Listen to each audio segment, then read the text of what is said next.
భీమవరం నియోజకవర్గం నుంచి వచ్చిన ముఖ్యమైన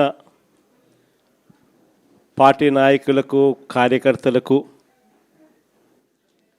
మీ అందరికీ కూడా మనస్ఫూర్తిగా పేరు పేరున నమస్కారాలు తెలియజేసుకుంటున్నాను.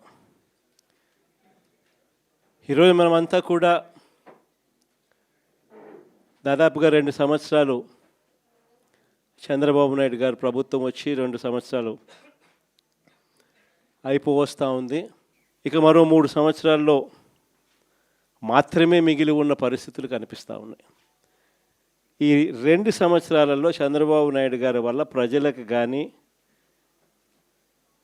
అక్క చెల్లెమ్మలకు కానీ, మరీ ముఖ్యంగా ప్రజల్లో ఉన్న అక్క చెల్లెమ్మలకు కానీ, ప్రజల్లో భాగంగా ఉన్న రైతన్నలకు కానీ, ప్రజల్లో భాగంగా ఉన్న మరీ ముఖ్యంగా యువతకు కానీ, ఏ ఒక్క సెక్షన్కైనా కూడా కనీసం ఒక్క మంచన్నా జరిగిందా అని చెప్పి నేను అడుగుతూ ఉన్నాను ఈరోజు. ఎందుకనంటే చంద్రబాబు నాయుడు గారు అధికారంలోకి వచ్చిన తర్వాత జరిగింది ఏమిటి అని చెప్పి ఒక్కసారి మనం వెనక్కి వెళ్ళి బేరీజు వేసుకుంటే జరిగింది ఏమిటి అని అంటే, ఇంతకుముందు మన ప్రభుత్వంలో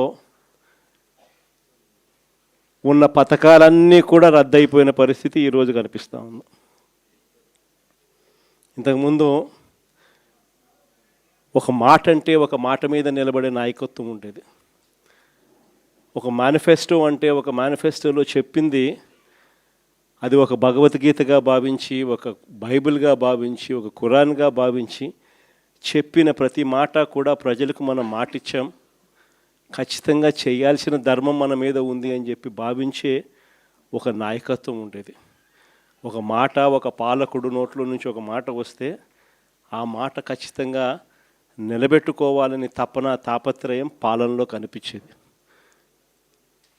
అలాంటి మన పాలన నుంచి క్రమం తప్పకుండా ప్రతి నెల కోవిడ్ లాంటి సమస్యలు ఎన్ని ఎదురైనా కూడా ఏ రోజు కూడా మనం మన సమస్యలను చెప్పి ప్రజలకు ఇది ఎగరగొట్టాలని చెప్పి ఏ రోజు ఆలోచన జరగల మన ప్రభుత్వ హయాంలో. ప్రతి హామీని కూడా ప్రభుత్వంగా మనకున్న సమస్యల కన్నా కూడా ప్రజలకు చేయాల్సిన మంచి ఇంకా చాలా అవసరము. వాళ్ళకున్న సమస్యలు ప్రభుత్వం సమస్యల కన్నా చాలా ఇంకా ఎక్కువగా సమస్యలు పడేది వాళ్ళే అని చెప్పి భావించి ఎన్ని సమస్యలున్నా కూడా ముఖాన ఏ రోజు కూడా చిరునవ్వే తప్ప ఏ రోజు కూడా ఇది చెయ్యలేము అన్న మాట నోట్లో నుంచి ఏ రోజు రానిలేదు. చిక్కటి చిరునవ్వుతోనే ఎన్ని సమస్యలున్నా కూడా ప్రజలకు చెప్పిన ప్రతి మాట కూడా చేయగలిగాము అని చెప్పి కూడా ఈరోజు కూడా సగర్వంగా తలెత్తుకుని చెప్పుకునే ప్రభుత్వం మనది. కానీ చంద్రబాబు నాయుడు గారు వచ్చిన తర్వాత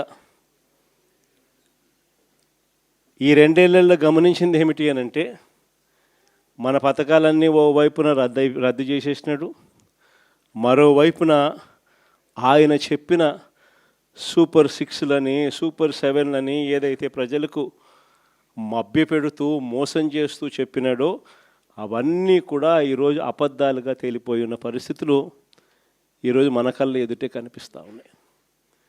సూపర్ 6 అన్నాడు, సూపర్ 7 అన్నాడు. ఎన్నికలప్పుడు అయితే మామూలుగా మాట్లాడాల. వాళ్ళు చేసిన ప్రచారాలు అయితేనేమి, వాళ్ళు ఇచ్చిన అడ్వర్టైజ్మెంట్లు అయితేనేమి, వాళ్ళు ఇచ్చిన టీవీలో యాడ్లు అయితేనేమి, ఇంటింటికి వెళ్ళి బాండ్ల రూపంలో ఇదిగోమ్మ చంద్రబాబు నాయుడు సంతకం పెట్టినాడు, ఇదిగోమ్మ పవన్ కళ్యాణ్ సంతకం పెట్టినాడు, ఇదిగోమ్మ ఇద్దరు కలిసి సంతకాలు పెట్టించిన బాండ్ డాక్యుమెంటు. మీ ఇంట్లో ఎంతమంది పిల్లలు ఉన్నారా, మీ ఇంట్లో ఎంతమంది మహిళలు ఉన్నారా, మీ ఇంట్లో ఎంతమంది రైతులు ఉన్నారా, అందరికీ కూడా ఇదిగోమ్మ మీకు ఇంతింత రావాలి, ఇంతింత రావాలి, ఇంతింత రావాలి, ఇదిగో బాండు అని చెప్పి ఏకంగా ప్రతి ఇంటికి వెళ్ళి కూడా వీళ్ళు ఇచ్చిన బాండ్లు. సూపర్ 6 అని సూపర్ 7 అని వీళ్ళు చేసిన మోసాలు ఇట్లా కూడా కాదు. నిజంగా కూడా మనం ఎవరం కూడా ఈ స్థాయిలో ఒక మనిషి అబద్ధాలు ఆడగలుగుతాడా, ఈ స్థాయిలో ఒక మనిషి మోసం చేయగలుగుతాడా అని ఎప్పుడూ కూడా బహుశా ఊహకు కూడా అందవు. ఎందుకంటే మామూలుగా ఇట్లాంటి అబద్ధాలు ఇట్లాంటి మోసాలు ఎవరైనా చేస్తే 420 అని చెప్పి కేసు పెట్టి జైల్లో పెడతారు.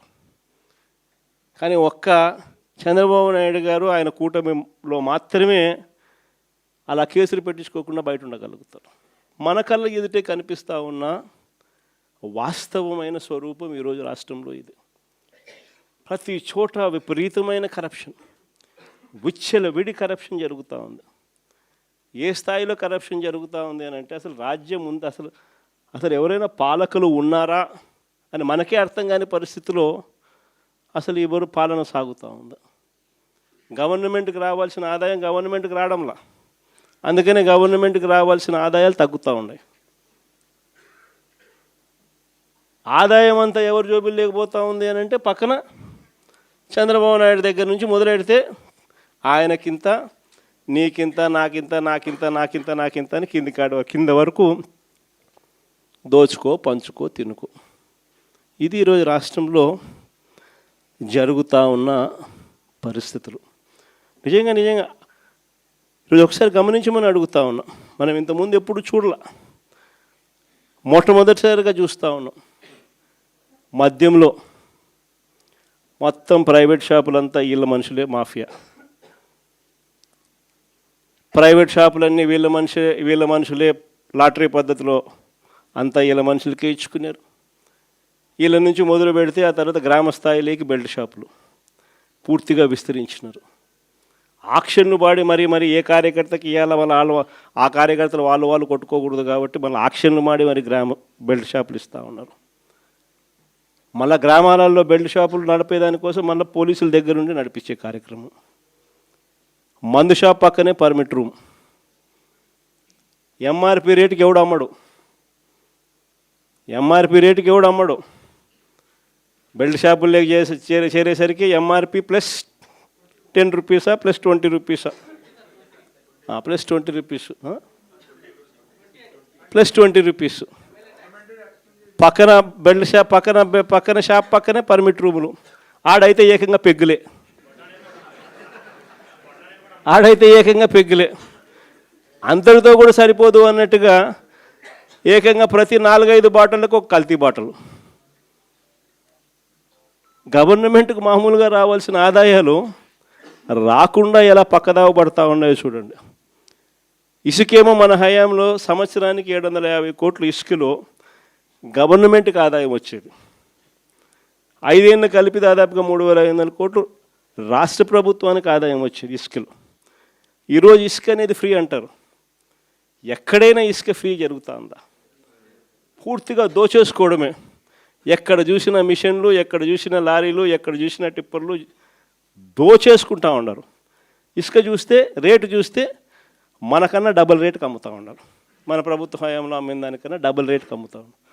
రాష్ట్ర ప్రభుత్వానికి రావాల్సిన ఆదాయం 0.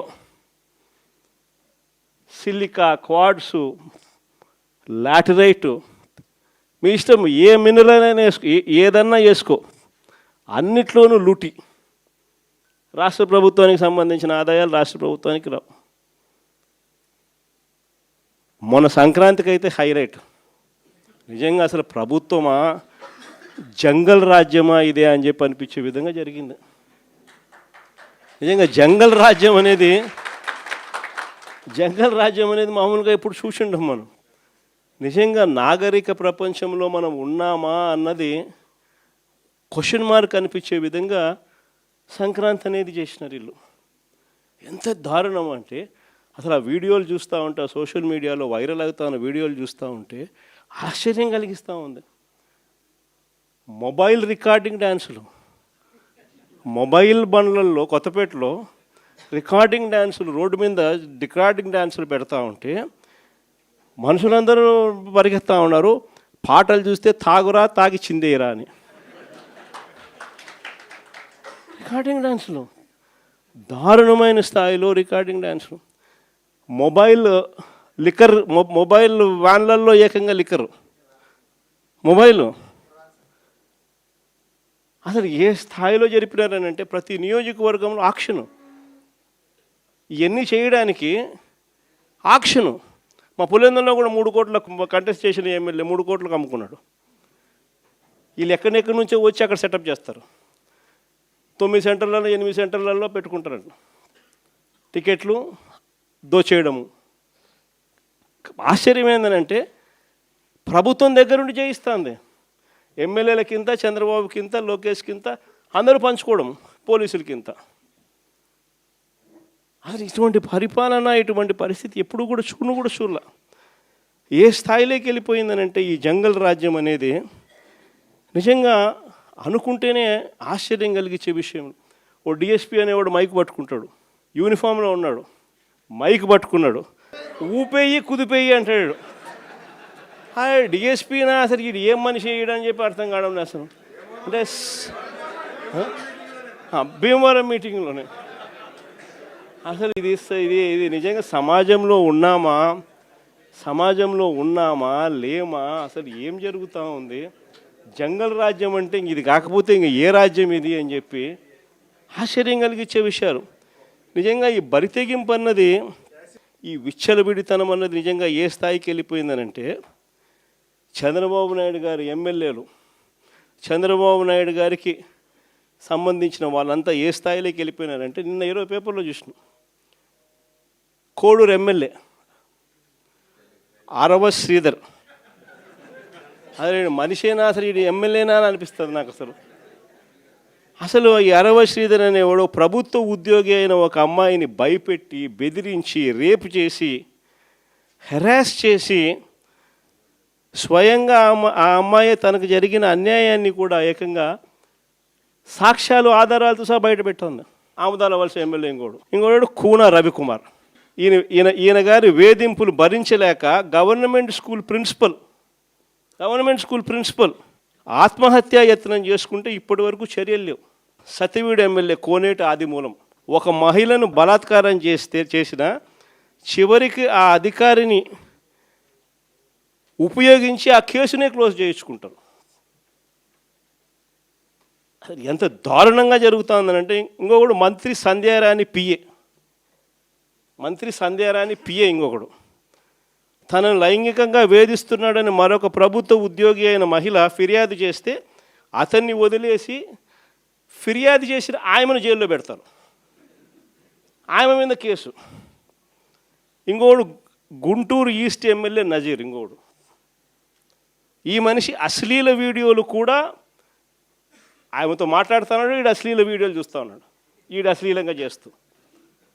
అసలు వీళ్ళు ఎవడు అసలు ఏ ప్రపంచంలో ఉన్న. ఇంకోడు మంత్రి వాసంశెట్టి సుభాష్ ఇంకొకడు. ఏకంగా అశ్లీల డ్యాన్సులు చేస్తూ ఏకంగా చిందులేస్తానంటారు. అశ్లీల డ్యాన్సులు చేస్తూ ఏకంగా స్టేజ్ ఎక్కి చిందులేస్తాడు మంత్రి. అసలు నాకు ఆశ్చర్యంగా ఉంది. అసలు జంగల్ రాజ్యం అని అంటే ఇంకా వేరే పేరు ఏమైనా ఉంటుందా ఈ ప్రభుత్వంలో జరుగుతూ ఉన్న పనులకు? అసలు ఈ స్టేజ్లోకి ఒక ప్రభుత్వం పోవడం ఏంది? దగ్గరుండి ఇట్లా అటోళ్ళని తీసుకొని పోయి ఇన్సిడెంట్ జరిగితే భయము భక్తి లేకపోకుండా మరుసటి రోజు జైల్లో పెట్టాల్సిన వాళ్ళందరినీ జైలు అనేది ఎలా ఉంటుందో చూపించాల్సింది పోయి, ఇలాంటిది ఏదైనా చేయాలంటే బొలులో భయం అనేది ఎలా ఉంటుందో చూపించాల్సింది పోయి వీళ్ళందరినీ ప్రోత్సహిస్తాడు ఎవడు? వీళ్ళందరినీ ప్రోత్సహిస్తూ ఉండేది వీళ్ళు. సాక్షాత్తు దగ్గరుండి చంద్రబాబు నాయుడు, ఆయన కొడుకు, ఆయన ప్రభుత్వం. నిజంగా ఇలాంటి పాలనలో మనం ఉన్నాము, ఇలాంటి రాష్ట్రంలో మనం ఉన్నాము అని నిజంగా జంగల్ రాజ్యం అని అంటే ఇదే. విచ్చలవిడి అవినీతి కనిపిస్తూ ఉంది. ఎమ్మెల్యేల దగ్గర నుంచి, మంత్రుల దగ్గర నుంచి విచ్చలవిడితనం కనిపిస్తూ ఉంది. విపరీతమైన కరప్షను, పోలీసులు రెడ్ బుక్ రాజ్యాంగం. ఏ మనిషి తప్పు చేయకపోయినా కానీ దొంగ సాక్ష్యాలు, దొంగ కేసులు పెట్టి బెదిరిస్తూ ఉన్నారు, తీసుకొని పోతున్నారు, అరెస్టులు చేస్తూ ఉన్నారు. ఒకవైపున ఇవన్నీ, మరోవైపు చూస్తే ఎన్నికలప్పుడు చెప్పినటువన్నీ అబద్ధాలు, అన్నీ మోసాలు. మరోవైపున మంచి పథకాలన్నీ రద్దు. ఇంకోవైపు చూస్తే వ్యవస్థలన్నీ కొలాప్స్. ఈ మాదిరిగా సాగుతూ ఉంది చంద్రబాబు నాయుడు పాలన. ఇలాంటి దుర్మార్గమైన పాలన మధ్య వైఎస్ఆర్సీపీ కార్యకర్తలు ప్రజల తరపున నిలబడే ఒక గొప్ప యజ్ఞం చేస్తూ ఉన్నారని చెప్పి గర్వంగా చెప్తాను. ఇలాంటి పాలన మధ్య ప్రజలకు నిజంగా వైఎస్ఆర్సీపీ పార్టీ అవసరం ఉంది. ప్రతి కష్టంలోనూ మనకు ప్రజలకు తోడుగా ఉండాల్సిన ధర్మం మన మీద ఉంది. కాబట్టి నేను మీ అందరికీ కూడా ఒకటే చెప్తా ఉన్నా, చూస్తా 2 ఏళ్ళు అయిపోయింది. ఇంకా కళ్ళు మూసుకొని కళ్ళు తెరిచేసరికి ఇంకా 3 ఏళ్ళే ఉంది. ఈ 3 ఏళ్లలో కూడా ఇంకొకటిన్నర సంవత్సరం గడిస్తే ఆ తర్వాత నా పాదయాత్ర కూడా స్టార్ట్ అవుతుంది.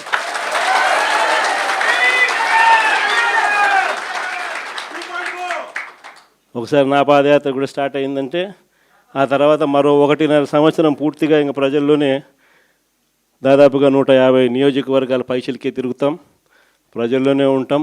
ప్రతి 3వ రోజు ఏదో ఒక నియోజకవర్గం నుంచి కాన్స్టిట్యున్సీలో ప్రజల ఉప్పెనను చూపిస్తూ పబ్లిక్ మీటింగ్లో ప్రజా సమస్యలను లేవనెత్తు చంద్రబాబు నాయుడు కడిగేస్తూ పోతూ ఉంటాం. కాబట్టి మీ అందరికీ కూడా నేను ఒకటే చెప్తా ఉన్నా, మీ అందరూ కూడా చినిమిల్ నాయుడు అని ఉన్నాడు, పాపం సౌమ్యుడు, ఏమన్నా చెప్పు సౌమ్యుడు అని చెప్పి మాత్రం అనాల్సింది. నేను ఒకటి చెప్తా ఉన్నా, మీరంతా కలిసికట్టుగా ఒకటి కావాల్సిన అవసరం ఉంది.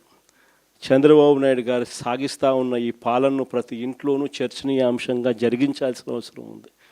ఈ పాలన ఎంత అన్యాయంగా ఉంది అనేది ప్రతి ఇంట్లో చర్చ జరగాలి. మన ప్రభుత్వ పాలనకు ఈ ప్రభుత్వానికి మధ్య తేడా ఎంతుంది అన్నది ప్రతి ఇంట్లో కూడా చర్చనీయాంశంగా మార్చాలి. అలా మారుస్తూ మనం ప్రతి గ్రామంలోనూ మన అనుబంధ విభాగాలు ఏదైతే మనం వేసుకుంటూ పోతున్నామో వాటి మీద పూర్తి ధ్యాస పెట్టండి. అనుబంధ విభాగాలు అన్నది మన క్యాడర్ ఏదైతే ఉందో వాటిని అన్నిటినీ స్ట్రీమ్లైన్ చేయాలి. వాటన్నిటినీ కూడా ఒక ఆర్గనైజ్డ్ సెక్టర్ కింద తీసుకొని రావాలి. తీసుకొని వచ్చి ప్రతి ఇంట్లోనూ ఈ చర్చనీయాంశం అయ్యేట్టుగా ఈ కార్యక్రమాలన్నీ చేస్తూ చంద్రబాబు నాయుడు గారు చేస్తూ ఉన్న అన్యాయాలకు ప్రజలకు తోడుగా నిలబడే కార్యక్రమం మనం చేయాల్సింది. ఇది మనం చేద్దాం. నేను మీకు హామీ ఇస్తా ఉన్నా, జగన్ 2.0లో మాత్రం ఖచ్చితంగా మీ అందరికీ నేను హామీ ఇస్తా ఉన్నా, కార్యకర్తలదే ప్రథమ స్థానం అవుతుంది. కార్యకర్తల ద్వారానే ప్రజలకు చంద్రబాబు నాయుడుకు మన పాలనకు మధ్య తేడా చూపిస్తూ మంచి జరిగించే కార్యక్రమం కూడా జరుగుతుంది. మంచి చేయాలి అని చెప్పి ఒక నాయకుడిగా తపన ఉన్నప్పుడు పాలన ఎలా ఉంటుంది అన్నదానికి నిదర్శనం మన పాలన అయితే, పాలకుడు అనేవాడు అధ్వానంగా ఉంటే చెయ్యాలనే చిత్తశుద్ధి లేకపోతే పాలన ఎలా ఉంటుంది అన్నదానికి చంద్రబాబు నాయుడు గారి పాలన అద్దం పడుతుంది.